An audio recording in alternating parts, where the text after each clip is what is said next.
Bonjour, ravi de vous retrouver pour une nouvelle édition de Lumière intérieure. Cette semaine, nous recevons à nouveau un converti, un ancien basketteur international devenu humoriste, Samy Améziane, alias le comte de Boudherbala.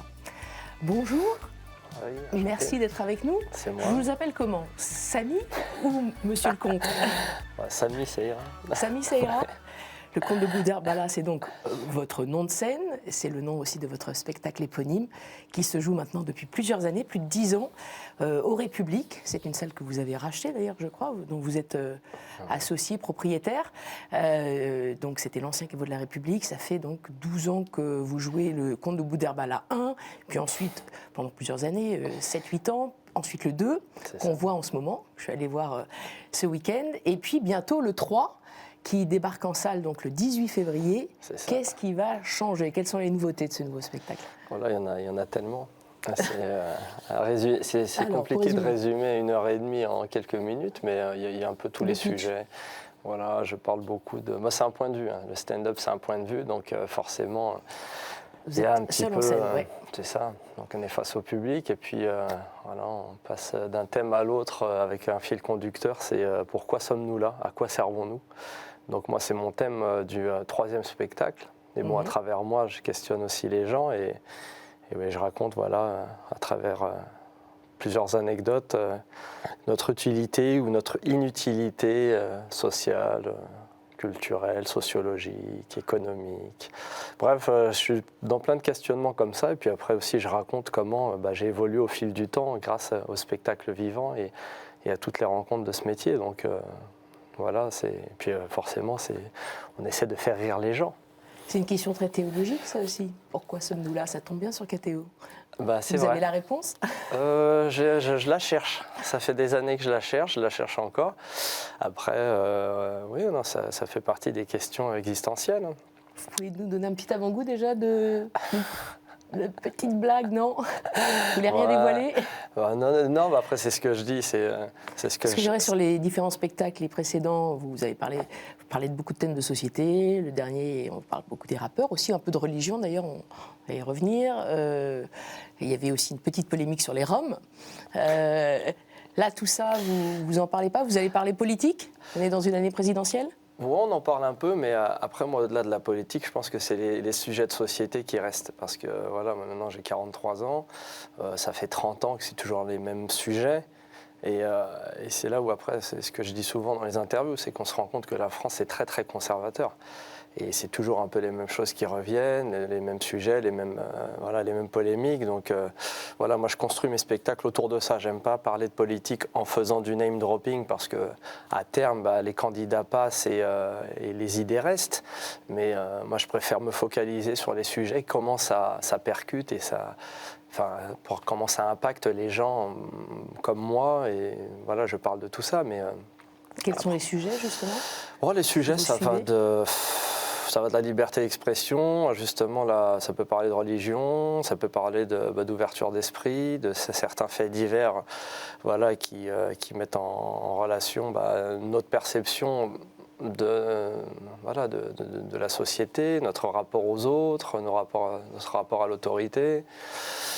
Donc il y a plein de sujets, c'est compliqué de résumer, mais j'ai voulu partir de moi, c'est-à-dire moi en tant que, maintenant, entre guillemets, père de famille recomposé. Vous avez 2 enfants? Voilà, j'ai eu 2 enfants, 1 an d'intervalle. J'ai des beaux enfants, j'essaie de faire en sorte d'entreprendre en France, d'aider, de donner du travail, de me créer mon propre travail, de gagner une indépendance qui est compliquée dans le métier. C'est pour ça que je dis merci aux gens, parce que c'est le public qui me donne mon métier et qui me donne du travail. Donc oui, je suis dans ces... Voilà, c'est cette forme de question existentielle de comment on arrive à être libre en 2022 et au-delà. C'est quoi, comment on peut être libre pour essayer de faire réaliser nos rêves et puis surtout essayer de... cette quête de sens de ce que mes parents m'ont donné, ce que mes grands-parents m'ont donné, ce que je vais donner à mes enfants, ce que je vais donner aux uns et aux autres. Donc voilà, moi je suis dans ces questionnements. Vos grands-parents qui sont kabyles, c'est d'origine algérienne. Oui, qui sont arrivés. à l'époque, les mains dans les poches, entre guillemets. Donc, oui, c'est ça, c'est la construction, la déconstruction aussi. Donc, se déconstruire son histoire, essayer de ne pas être binaire, essayer de rassembler, de relier les uns les autres, parce que on a un métier où on a des responsabilités aussi quand on prend la parole vis-à-vis des sujets. Donc, il y a tout ça qui est intéressant à traiter et à traiter avec humour, quoi. Avec humour, il faut le souligner. Ça, parce que là, quand vous en parlez, c'est très sérieux, on dirait une conférence. Là, c'est plombant. Là, alors que sur scène, vous êtes absolument hilarant. Je peux en témoigner. J'y étais donc ce week-end. Merci de me dire, parce que là, il fait chier tout le monde. Là. Il nous emmerde, ce monsieur. Là. On rigole quasi non-stop pendant 1 heure et demie. Donc, c'est vrai que c'est moins sérieux que maintenant, forcément. On n'est pas du tout dans le même environnement. Non, c'est sûr. Après, c'est en filigrane, forcément. Il y a des sujets sérieux. Après, c'est ce que je dis, il faut venir voir le spectacle. Pourquoi ? Parce qu'on est dans une ambiance. Et vous l'avez vu, Marie, on est dans c'est un chaudron. Et c'est un chaudron qui est aussi historique. C'est-à-dire que c'est les soirées au République, ancien caveau de la République. La salle est faite de sorte que moi, c'est ce que j'aime, c'est recevoir les gens, c'est être dans mon salon. Donc être à une distance d'1 mètre, de voir ces gens, voir ces yeux, ces réactions-là, bas de plafond. C'est pas très anti-Covid. On est bien les uns sur les autres. C'est ce que je dis. Tu as pas eu le Covid avant, tu vas l'avoir au République. Hein. Mais bon, après... Non, on est hyper pointilleux là-dessus, mais... Donc le conte de Boudherbala, 3 à voir à partir du 18 février, donc au République. Conte de Boudherbala, rappelez-nous, je crois que c'est un mot arabe qui veut dire guenilles, haillons. C'est ça, c'est les guenilles, les haillons, les vêtements un peu déglingués.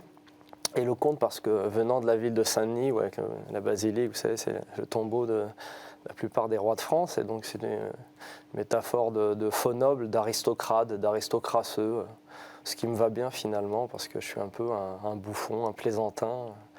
Donc voilà, c'était une connerie qui est restée de l'époque. Ça, c'est votre nom en France. Vous êtes donc fait un vrai nom en France, et vous en êtes fait un aussi aux États-Unis, il y a quelques années, une quinzaine, 18 ans même pour être plus précis. Au départ, vous n'en aviez pas de nom, c'était Sammy No Name plutôt, et vous êtes vite devenu Sammy Amazing, qui veut dire incroyable.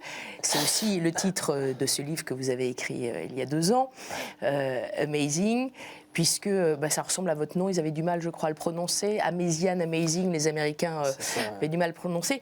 Ceux qui l'ont surtout prononcé, ce sont les supporters de votre équipe de basket, les Huskies, dans laquelle vous débarquez par miracle à la faveur d'un échange américain. C'était donc il y a 15-16 ans, après avoir vu une affiche dans votre université à l'époque, c'était Paris 8. Enfin, c'est l'histoire que vous racontez, c'est vrai que c'est un rêve américain extraordinaire, et c'est un miracle pour vous qui était fan de basket, puisque vous étiez déjà un petit basketteur à 11 ans. Hein. C'est ça, ouais. C'est ça. Moi, ça a toujours été mon rêve de jouer en université américaine. J'ai commencé à jouer au basket à 11 ans sur les playgrounds de Saint-Denis. Et on voyait ce spectacle américain. On se disait, quel rêve. Et c'était un rêve inaccessible à l'époque parce que, moi, déjà physiquement, j'étais mal barré. Tout petit, pas de détente, donc pendant des années, un dur travail. Et j'arrive vous mesurez 1m75, je crois. C'est ça, 1m75. J'ai réussi à gratter 3-4 cm sur le passeport, mais bon, personne n'est dupe. Et donc très compliqué. Et bref, j'ai fait mes divisions en France. J'ai fait toutes les divisions sauf la première, la meilleure forcément. Et en plus, vous dégringoliez un petit peu. C'est ça. Vous étiez d'abord en division 2, puis après, petit à petit, le toboggan de la loose, vous dites. C'est exactement ça. Vous avez fini en division 5. C'est ça. 5e division, pas payé. Non, c'était dur. Et à un moment, je voyais tous mes amis partir aux États-Unis, cartonner, et revenir jouer dans des grands clubs européens. Je me dis, oula, je suis en train de rater le coche, quoi. Et après, même pas pour le basket, je me suis dit, tiens, il faut que je parte au moins... Vous faisiez des études quand même, en même temps. C'est ça, il faut que je parte au moins étudier, et au moins ça sera toujours ça de prix. Et j'ai eu la chance de continuer mes études à Paris 8, justement. Et à l'époque, ils faisaient un système où, en étant sportif de haut niveau, on pouvait suivre des cours l'après-midi ou le matin. Donc moi, ça m'a permis d'avoir une maîtrise en langue étrangère appliquée et justement de continuer à faire du sport au haut niveau. Mais bien sûr, à un moment, ça ne passait pas. Et un jour, avec mon cher camarade William, Dieu ait son âme, on arrive dans la fac et on voit une affiche, voilà, échange franco-américain, MICEFA, voilà. C'est un peu l'Erasmus avec les États-Unis. Exactement. C'est un peu le concurrent d'Erasmus, sachant que en filigrane aussi, quand on partait en Erasmus, les étudiants revenaient, et quand ils partaient avec la MICEFA, ils ne revenaient jamais. Donc forcément, il y avait un peu plus de promo sur l'Erasmus, parce que si on perd toute la matière grise sur laquelle on mise, forcément, on se retrouve un peu, le bec dans l'eau. Vous êtes revenu. Je suis revenu justement parce que, après, j'ai compris que le vrai combat est ici. Parce que la solution de facilité, c'est vrai que rester à l'étranger, c'était plus facile. Parce que, j'ai souvent dit ça dans les interviews, je pense que les meilleurs, entre guillemets, Français sont à l'étranger. Parce que les meilleures conditions sont à l'étranger. Et en France, on le voit à tous les niveaux, culturel, sportif, scientifique, économique. Il y a toujours des meilleures conditions à l'étranger parce que la France à l'étranger rayonne, cartonne, et on met les moyens pour faire en sorte que ce truc grandisse. Et surtout, les étrangers adorent la France. Donc moi, j'ai voulu justement, dans cette dette de sens aussi, j'ai voulu revenir ici parce que je pense que le combat, entre guillemets, il est en France aussi. Donc, pour vous résumer l'histoire, je pars là-bas et par le biais d'une rencontre vraiment hasardeuse avec la coiffeuse du campus, j'arrive à faire un essai avec l'équipe de basket et ils me prennent. Ils me prennent dans l'équipe. Mais eux, à l'époque, ils sont champions en titre des États-Unis. C'est ça. Et l'ironie du sort, c'est que 6 mois avant, j'étais à Saint-Denis, vraiment en loose, 5e division, pas payé. Je vois la finale Georgia Tech Connecticut. Et 6 mois après, je me retrouve dans l'équipe avec les mecs que je voyais à la télé. Donc, histoire complètement folle. C'est vrai que vous ne jouiez pas tout le temps non plus. Hein. Ah non, j'étais un cireur de banc, c'est ce que je dis. Vous étiez dans la Yellow Team, comme c'est on ça, dit. C'était la Yellow Team. Sur le banc de touche. C'est-à-dire c'était la 3e équipe. Les remplaçants, des remplaçants, des remplaçants. C'était éventuellement, si quelqu'un avait une crise cardiaque, on pouvait faire appel à nous. Mais vous avez quand même plus joué que ça. Parce que vous en vouliez, hein, et votre coach vous a quand même poussé sur le terrain, en général, les 2-3 dernières minutes, et vous avez fait des beaux scores. Et c'est à ce moment-là, notamment la coiffeuse dont vous parlez, qui sortait la banderole « Samy Amazing ». C'est venu de là. C'est ça. D'ailleurs, Holly Upton, après, c'est aussi les messages divins. Holly, la sainte, donc, qui me donne une opportunité finalement. Vous l'avez vu comme ça, Holly? C'est un signe? Ouais, je pense que en fait, il faut se remettre dans le contexte. Quand on est seul dans un pays qu'on ne connaît pas, et on n'est pas abandonné, mais on est seul face à son destin. Et moi, c'est ça que je voulais. C'est que je voulais récupérer mon destin. Donc, je savais que j'allais souffrir, mais derrière moi, j'avais une équipe, entre guillemets, qui était ma famille, parce que c'est aussi une histoire de solidarité familiale. Pour partir là-bas, il fallait avoir 10 000 euros, que j'avais absolument pas. Donc pendant 3-4 mois, j'ai charbonné, je bossais jusqu'à des 2 heures du matin en épicerie, je vendais des fleurs, j'ai vendu des vêtements, mes baskets, et j'ai pas réussi à avoir tout cet argent. Et c'est la solidarité familiale qui a fait que... Votre frère et votre mère. C'est ça, c'est mon frère, c'est mes sœurs, c'est ma mère, c'est le père, et ma mère qui à l'époque me casse son PEL pour... Bon, forcément, moi j'ai refusé, mais elle était prête à tous les sacrifices pour qu'on évolue socialement aussi. Donc, moi, pour ça, je suis parti là-bas. J'avais le couteau entre les dents. J'étais déterminé. Je ne pouvais pas faire le touriste. Ouais. Et surtout, je me suis rendu compte du retard que j'avais. Ça a payé cette détermination. Donc, Holly, ça a été peut-être un signe placé sur votre route. Ce numéro 10 sans nom, no name, mais quand même numéro 10, vous n'êtes pas pensé, tiens. C'était le numéro de Zidane, bon c'est du foot, mais rien à voir. Mais ça a joué aussi, parce que moi, je n'ai pas choisi mon numéro. Quand ils m'ont donné le numéro 10, j'ai dit, ah ouais, Zizou sans le nom. Mais non, mais après, forcément, on se pose plein de questions et on se dit, il y a une providence. Mais il y a toujours une providence pour les bosseurs. C'est ce que je dis, c'est que voilà, et toi, le ciel t'aidera. Faut jamais lâcher l'affaire. Rien ne t'est dû. Faut travailler et Et ce que tu gagnes, faut le rendre aussi. Donc tu me donnes, je te donne, et c'est la vie, quoi. Parce que moi, c'est comme je dis, si après, c'est pas anodin si je suis rentré en France pour faire des spectacles. C'est ce que je dis aux gens tous les soirs, c'est que moi, si je suis là, si les gens ne sont pas là dans la salle, je fais le spectacle comme un bourricot, tout seul dans ma salle, et c'est pas le but. C'est sûr. Le but, c'est partager un moment. On va continuer à partager ce moment. On passe à notre deuxième partie. Je vais m'éclipser. Je vais vous laisser seul, pas dans le noir. Et je vais vous proposer 4 mots. À vous de nous les éclairer. À tout de suite, Samy.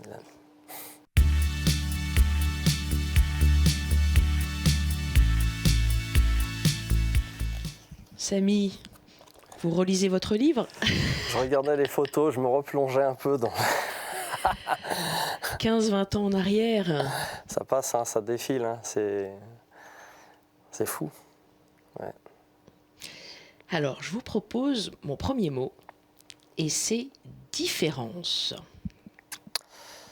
Alors, différence. Qu'est-ce que ça m'inspire? C'est ça. Il y a pas mal de différences.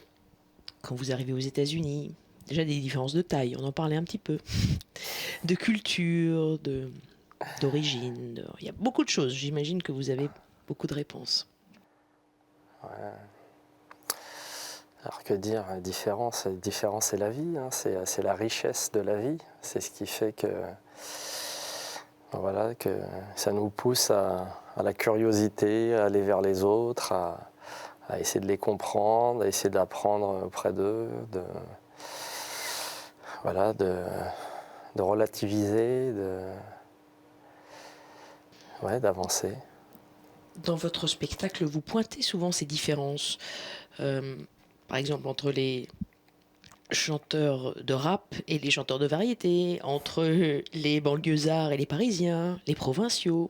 Vous pointez aussi les ressemblances. Ouais, c'est parce que c'est la réponse aux différences, entre guillemets. Hein. C'est que finalement, on est tous pareils, et puis on a cette envie de cet idéal d'égalité qu'on a envie de faire ressortir en pointant les différences des uns et des autres. Parce que c'est un prétexte finalement. Parler des différences, c'est parler de nos ressemblances, comme vous disiez. Donc c'est toujours un prétexte à rire et à se dire, on est les mêmes. Vous êtes senti très très différent quand vous êtes arrivé aux États-Unis? Paradoxalement, moi, quand je suis arrivé aux États-Unis, je me suis senti plus que jamais français. Parce qu'en France, c'était un peu fils d'immigrés algériens, on est toujours un peu comme l'autre. Et après, là-bas, on est carrément aux États-Unis, le fucking French. Donc, c'est enfin reconnu à ma juste valeur. Donc, c'est...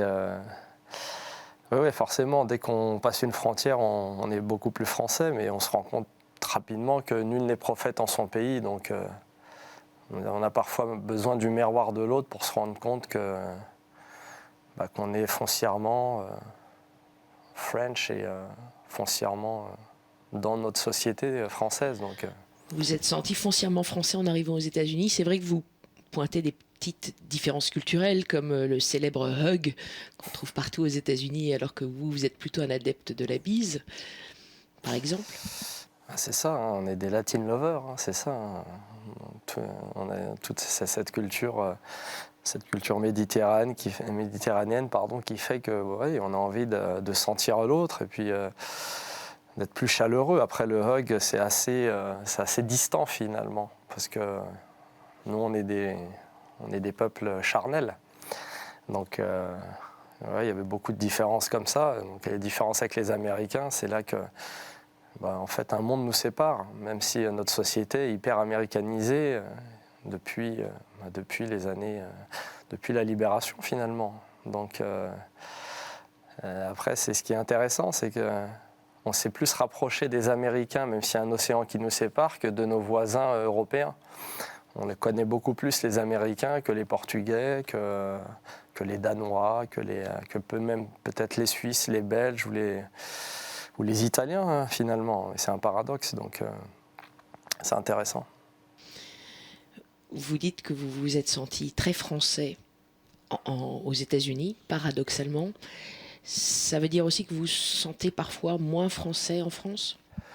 Oui, ça peut arriver, parce que après, on a toujours le poids de l'histoire marque, donc forcément, avec tous les non-dits historiques qui peuvent peser par-ci par-là, ça peut faire justement une différence. Après, c'est à nous d'essayer d'être le lien entre ce passé historique qui peut être résurgent, douloureux et pas très bien compris. Donc, ça fait partie aussi d'un des thèmes de mon 3e spectacle. L'Algérie? Oui, l'Algérie, c'est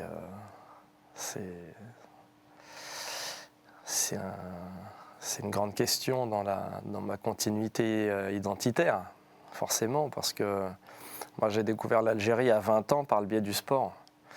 Moi, mes parents ils sont arrivés dans les années 60, fuyant la guerre.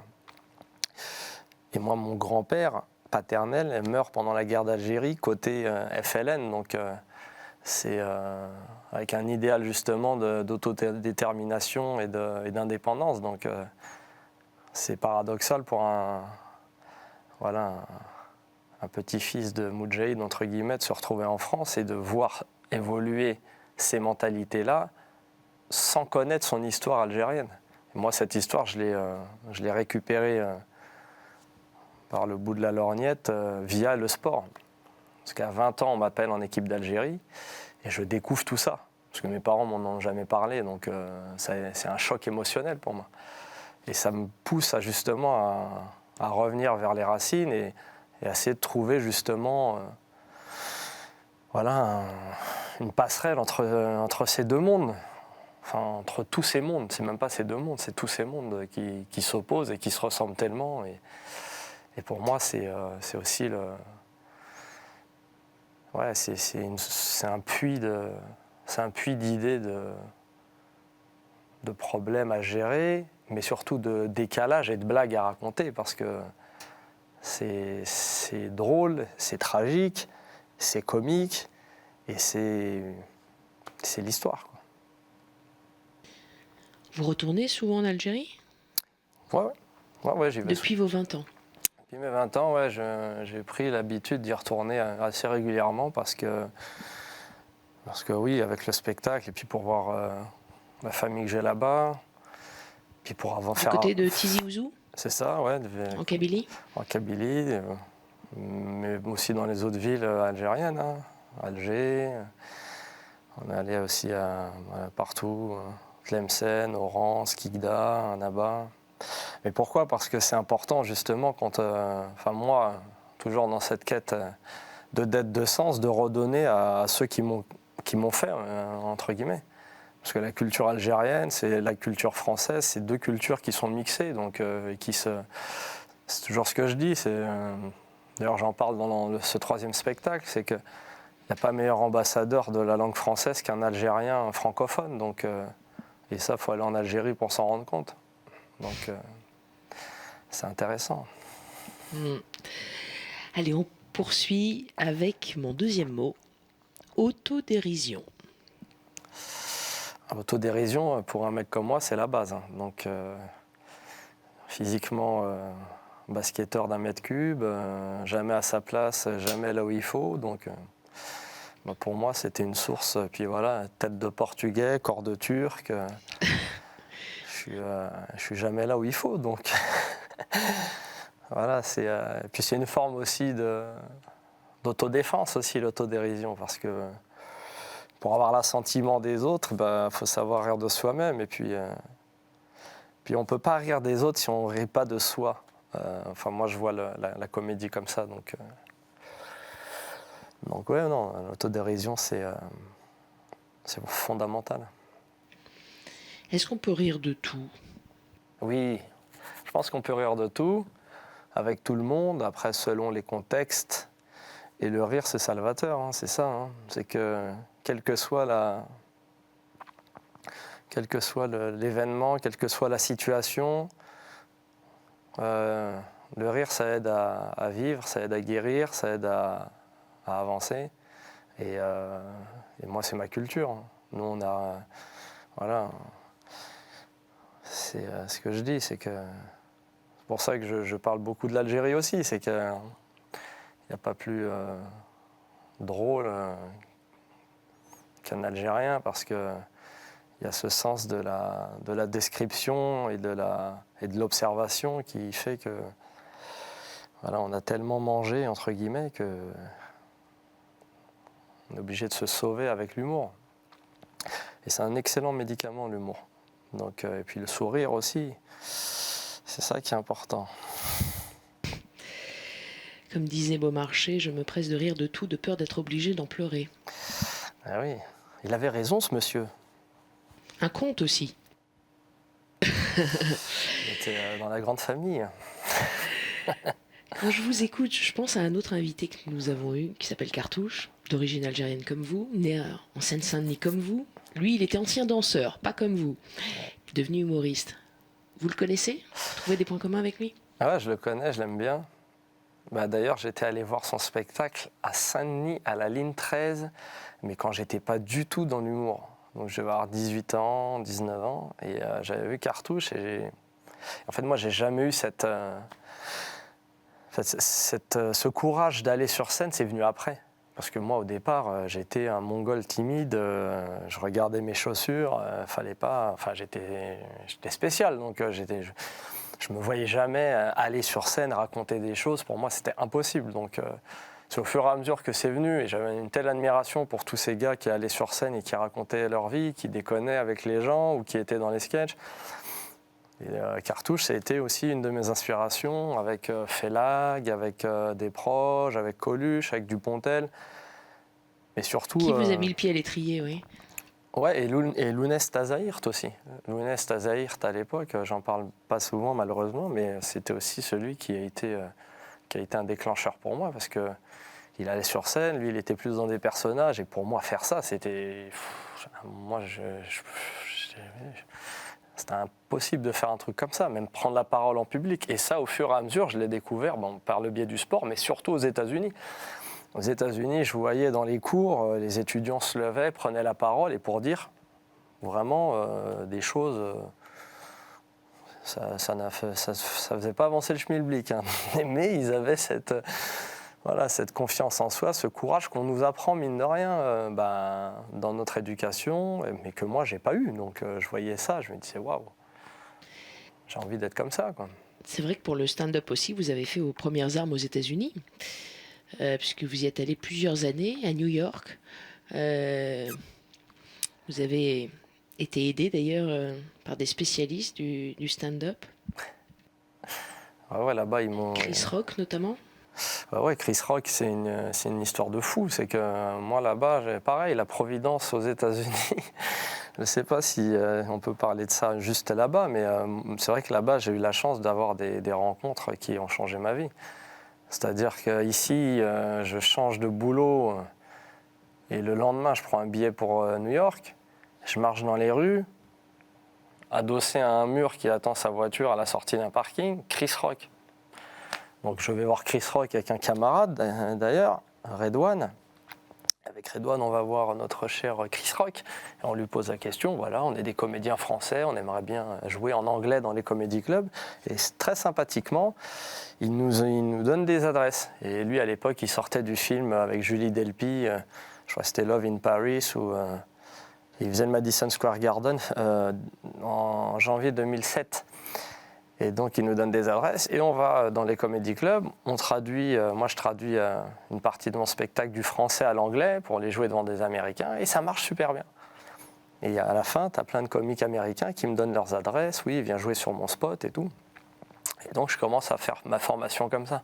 Je commence à aller jouer dans tous les comédie clubs new-yorkais et ça marche. Je me dis, mais c'est ça que j'ai envie de faire. Moi, j'ai envie de faire un spectacle pour les Américains en anglais. Ça serait génial.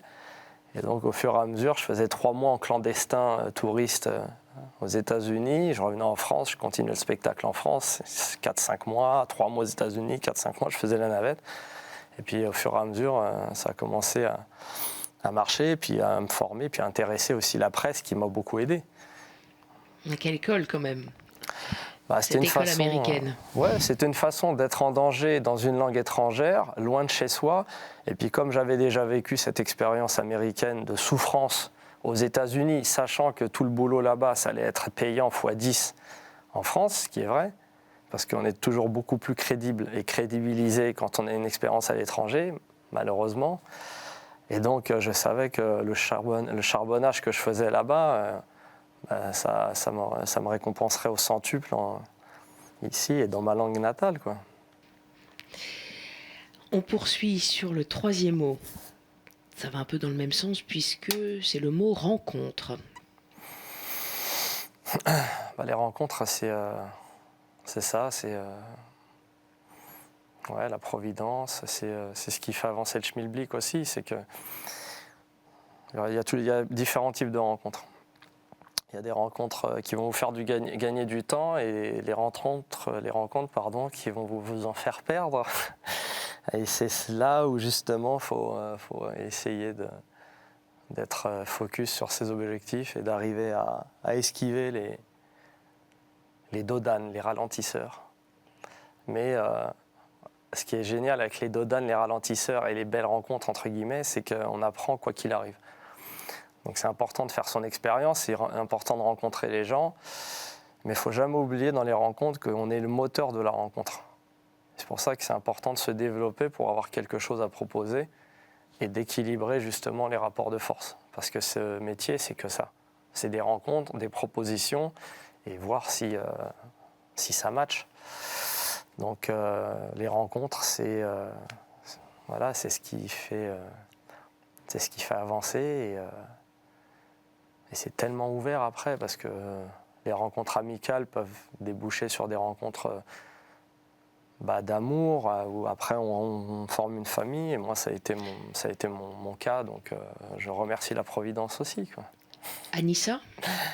Ah oui, Anissa, c'est la rencontre de votre épouse, vous aviez 15 ans ? Ouais, c'est ça, hein, c'est 15 ans. Moi je la rencontre dans le bus qui me mène au lycée le premier jour de seconde. Donc c'est une rencontre de fou. Et en fait, je rentre dans le bus, je la vois au fond du bus et paf, coup de foudre, impossible de lui parler. Donc mongol, je regarde mes chaussures et au fur et à mesure, j'essaie de lui parler, mais impossible. Donc j'y arrive pas, je vais être bloqué.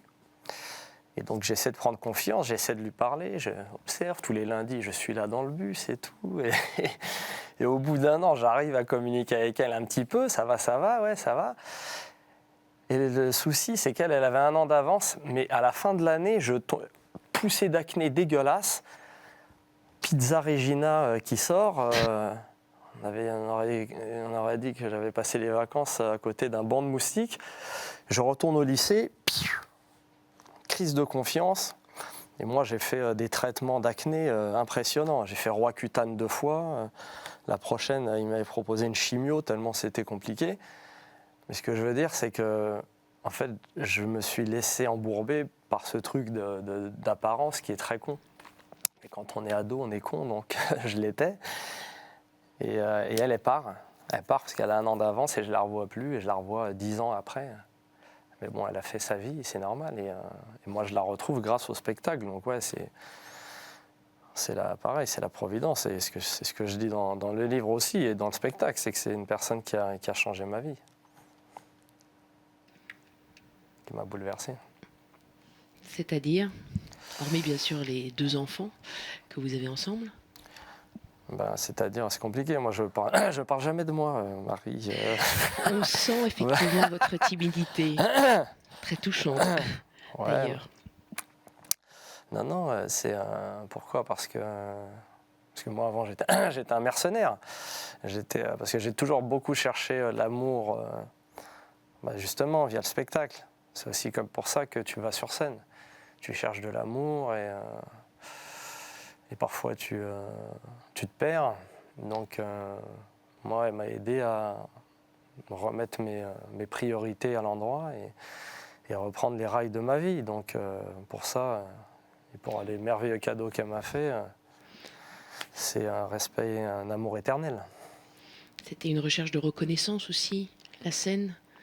Est-ce que vous sentiez que vous n'étiez pas suffisamment reconnu? Pourtant, vous êtes dans une famille très aimante aussi, avec 2 sœurs, un frère, des parents. Ouais, c'est ça, hein. Donc après, je pense qu'on a tous nos velléités de reconnaissance, on veut de l'amour, hein. Tous les mecs qui vont sur scène, les gens qui vont sur scène, ils cherchent quelque chose aussi. Moi, je cherchais quelque chose parce que j'ai été un grand frustré aussi. J'étais un grand frustré d'amour. Parce que moi, pendant des années, c'était le travail. Je me suis entraîné comme un dingue. Je sortais jamais parce que je savais que si je sortais, je m'entraînais pas. Si je m'entraînais pas, je progresserais pas. Et si je progressais pas, mes rêves fileraient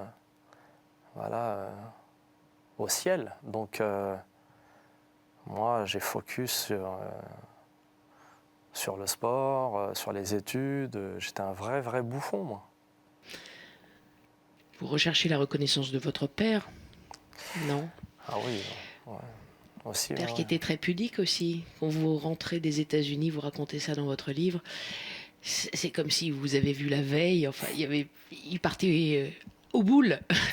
C'est ce que vous racontez. Il y avait pas une énorme émotion en tout cas. Marie, tu veux vraiment me faire chialer, hein? Non, c'était ça, c'était que... Bon, en fait, on fait toujours... on fait les choses pour ses parents aussi. Parce qu'on a envie que... on a envie que les parents nous regardent et nous disent c'est génial, c'est bien, fils. Donc, moi, j'ai beaucoup attendu. Mais après, parce que j'ai pas compris son histoire. C'est ça le truc. C'est que moi, mon père, il faut se mettre à sa place. Il perd son père à 14 ans pendant la guerre d'Algérie. Donc, il devient orphelin et père de famille à 14 ans. Et moi, dans mon cerveau d'enfant, je ne m'en rends pas compte, quoi. Et c'est ça, je comprends ça quand je vais en Algérie et que je découvre la tombe de mon grand-père, le monument au Moudjahid. Donc pour moi, c'est un truc de fou, quoi. Et je me dis, ah ouais, mais en fait, je comprends. Parce que lui, c'est compliqué pour lui, quoi. Et moi, quand je rentre en France, il me voit, il me dit « Oh, ça va ?» Ça fait un an que je ne l'ai pas vu. Il me dit « Bon, c'est bien l'Amérique ? Ouais. Bon, je vais au boule. » Et il part. Donc c'est drôle, maintenant. Mais après, moi, sur le coup, j'étais effondré. Je dis « Mais pourquoi ?» Et après, je comprends parce que c'est pas la même histoire. Et surtout, c'est mon histoire à moi. C'est pas son histoire. Moi, je dois faire les choses pour moi. Et lui, la vraie chance que j'ai, c'est ce que je raconte aussi un peu dans le show, c'est que il m'a responsabilisé hyper tôt, il m'a donné une liberté en s'en foutant, entre guillemets. Parce que nous, on s'est élevés les uns les autres. Mais lui, il était occupé à bosser, à ramener de l'argent, avec la maman et tout, qui faisait son job. Donc, il était ébéniste ? C'était pas évident. Ouais, ébéniste. Et puis, moi, je le voyais charbonner. Il partait à 5h30, il rentrait 20h, on se voyait vite fait. Puis, c'est d'autres mentalités. C'est pas les parents d'aujourd'hui. Donc, moi, tout ça, il a fallu que je le digère et ça a pris son temps. Mais c'est bien parce que moi, maintenant, je essaie de baliser le terrain pour mon enfant. Mes enfants et mes beaux-enfants aussi. Donc moi, je dois prendre ça en considération. Je dois me dire, ce qu'ils m'ont donné, c'est génial, mais il ne faut pas que je fasse de mes enfants des gosses de riches ou des bourges ou des enfants avec une cuillère en argent dans la bouche. Il faut que je leur donne cet héritage-là et il faut que je les mette dans des bonnes conditions. Donc c'est un mix à trouver c'est un dilemme qui est compliqué, mais c'est pour ça que moi j'ai envie de leur donner tout aux petits. J'ai envie de leur donner de l'Algérie, de la France, des États-Unis, de ci, de là, pour en faire des Golgoth. Donc c'est un challenge. Ils ont quel âge vos enfants ? 3-4. Donc c'est encore petit. Ouais, mais c'est maintenant, parce que Bien c'est maintenant qu'on en fait des guerriers, quoi. Alors des enfants, justement, ce sont des bénédictions. C'est mon 4e mot. Et dernier. Ah ouais, c'est sûr, c'est bénédiction. Bon, pour moi, c'est le max de l'expérience humaine. pour avoir vécu des trucs de fou, je dis la naissance d'un enfant, et c'est pas anodin. Si moi, les 2 naissances que j'ai vécues, la première, les premiers mots moi, qui me sont sortis de la bouche, et pourtant ça m'a moi-même étonné, c'est Allah Akbar, c'est-à-dire Dieu est grand. Parce que quand on voit un enfant qui y arrive comme ça, on peut juste dire que Dieu est grand. Et ça me permet de faire une rectification sur Allah Akbar, parce que c'est souvent très mal utilisé par des ignorants, mais ça veut dire Dieu est grand. Et Dieu est grand. Très chelou de me faire parler de tout ça alors que je n'en parle jamais. Mais Dieu est grand, dans toutes les langues, ça a son impact, ça a sa valeur. Donc moi, quand mon fils il est né, c'est un truc de fou. Et paradoxalement, quand ma fille est née, alors là, je ne sais pas si c'est tous les nœuds que j'avais avec les femmes qui sont remontés, mais j'ai fait un malaise vagal dans la salle de travail. Mais vraiment la honte, quoi. Donc c'est-à-dire que j'ai été jambes en l'air comme un mongol dans le coin de la salle, et ma femme était jambes en l'air, la pauvre, en train d'accoucher. Donc la honte internationale. Mais c'était 2 moments, c'est les plus grands moments de ma vie. Et comment vous l'expliquez, ce malaise vagal? La naissance d'une fille? Ouais, parce que moi, les femmes, ça a toujours été, entre guillemets, mon talon d'Achille, mais aussi mes formatrices. Moi, c'est les femmes qui m'ont fait. Donc, ma mère, mes sœurs, les femmes que j'ai pu côtoyer, ma femme, Anissa, donc c'est... En fait, il y a tout ça qui est remonté, je pense. Après, c'est pas pour faire de la psychanalyse, de la psychologie de comptoir, mais je pense que ça a joué, forcément. Donc, avoir une fille, pour moi, c'était un truc de fou. Donc, il y a tous ces questionnements-là qui sont sortis. Je pense que ça m'a mis un coup dans la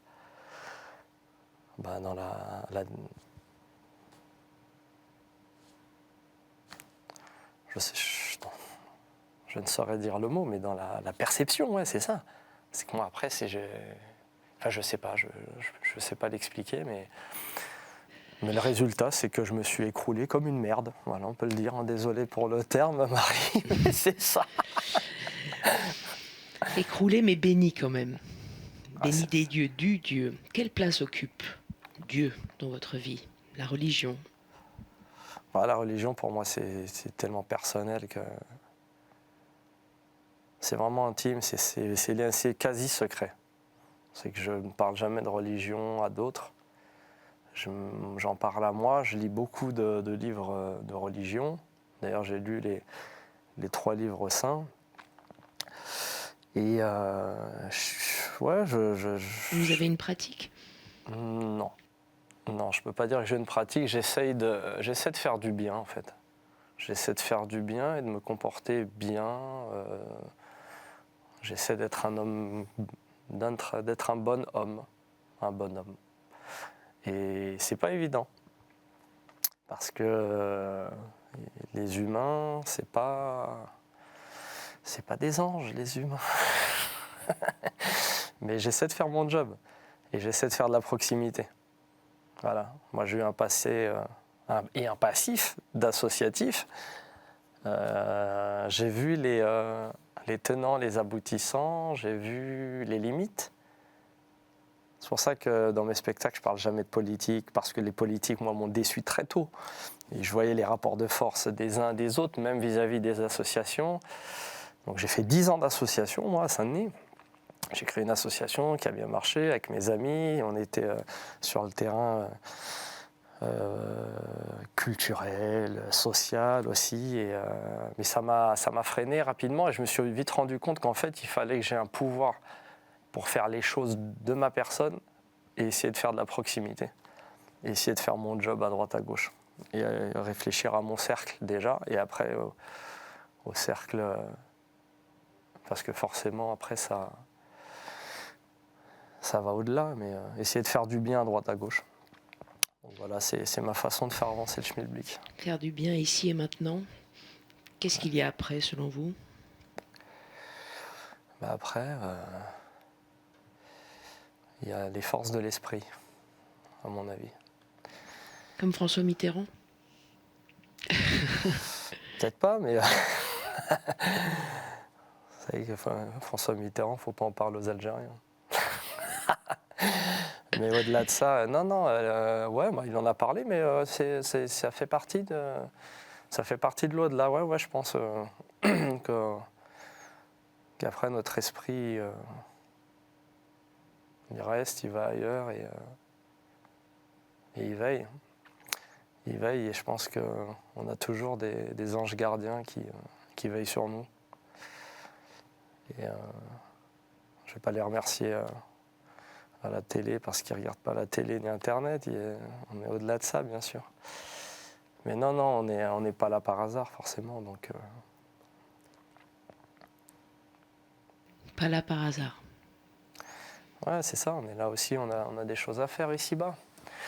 Donc on doit faire ce qu'on a à faire et puis essayer de les faire au mieux. Je suis chiant quand même, je suis vraiment pas drôle aujourd'hui. Venez au spectacle, c'est plus marrant. Je l'ai dit Marie, en début d'émission. Dites-leur, Marie, dites-leur. Je leur ai dit. Allez, je retourne auprès de vous. Samy, à tout de suite.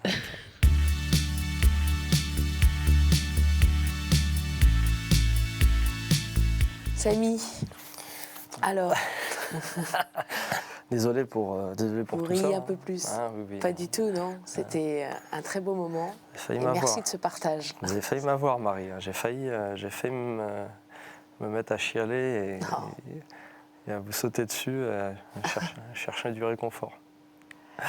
Il y a un mot donc qui vous a plus particulièrement touché, Non, mais après, c'est vrai que c'est toujours parler. ce à quoi ça renvoie.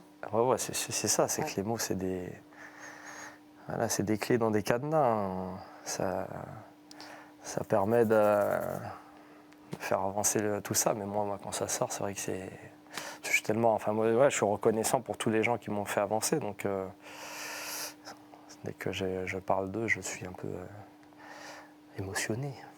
En tout cas, on va pouvoir vous revoir bientôt. On vous voit en ce moment, donc le conte de Boudherbala 2, bientôt le 3, on a vraiment hâte de le voir. Vous allez parler de certaines thématiques que vous avez déjà dévoilées.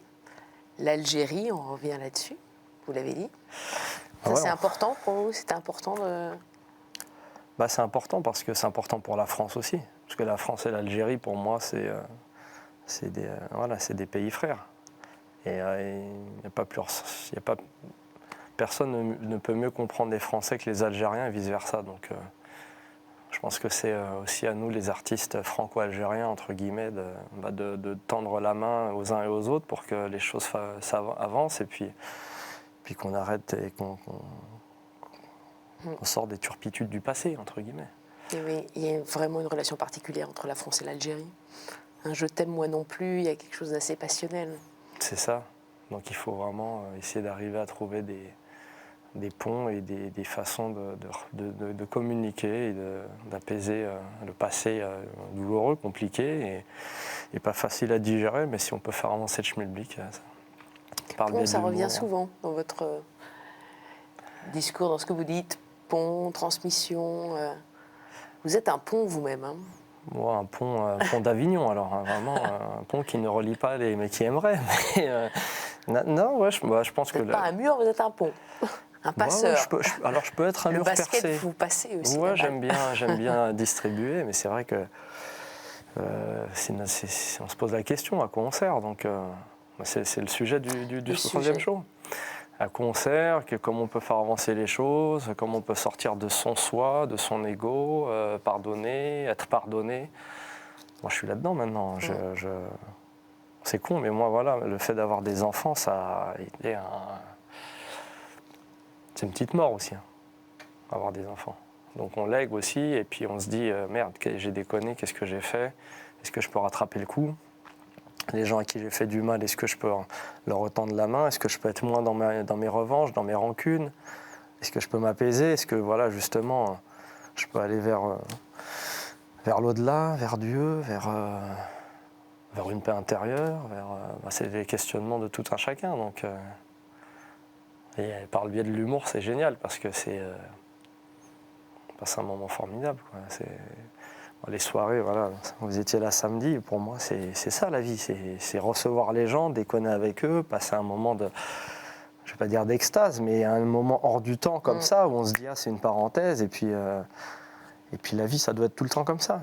Puis c'est tellement compliqué ces temps-ci qu'on a besoin de ça, on a besoin de se reconnecter, et on est des êtres sociaux.